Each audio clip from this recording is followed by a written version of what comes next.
Hi, and welcome back to Ask Starbase. I'm Athena, and today our question comes from Cola Master at Kinsella. They want to know, are there any animals that we don't know about? Let's go find out.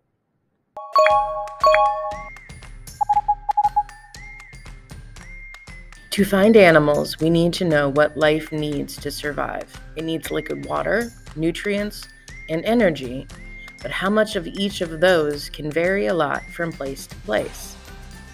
The amount of liquid water needed for a fish is not the same amount needed for a bird. Nutrients can come from many places. What is impossible to process for one organism could be a main source for another. Trees and humans help each other out nicely.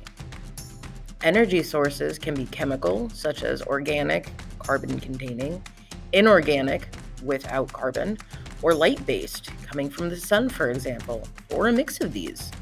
With these three boxes checked, life can be found anywhere.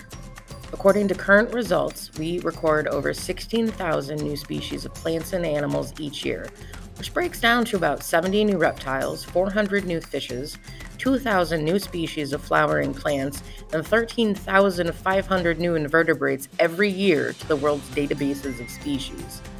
A few of the craziest places where we would not survive but other things thrive include underwater volcanoes, in the acid water of Yellowstone Park or its hot springs, in the freezing McMurdo Dry Valleys in Antarctica, or the twilight depths of the ocean.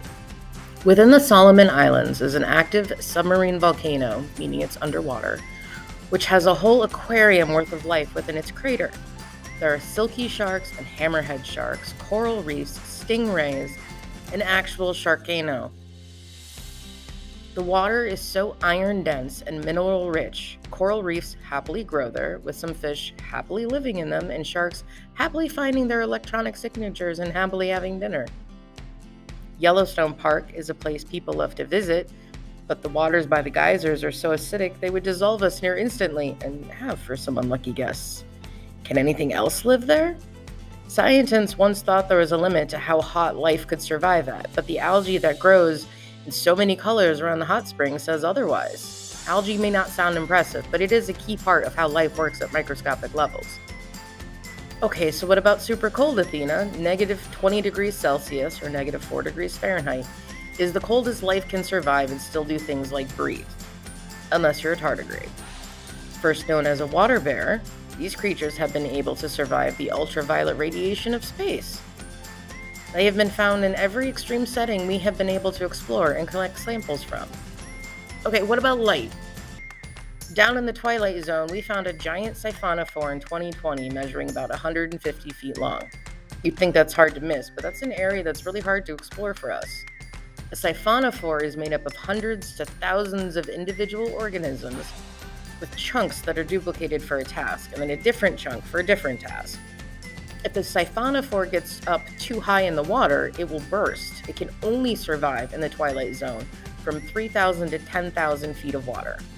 While life can exist currently all over the place, the circle of life we are used to is being challenged. Global warming has an impact on all of us. If the water gets too hot, the creatures that count on the cold will suffer. When the water warms up, it melts the ice caps, which also raises water levels. This also warms the air temperature and causes crazy storms all around the world. If we want to keep finding creatures and not become the next dodo, we need to take better care of what we have.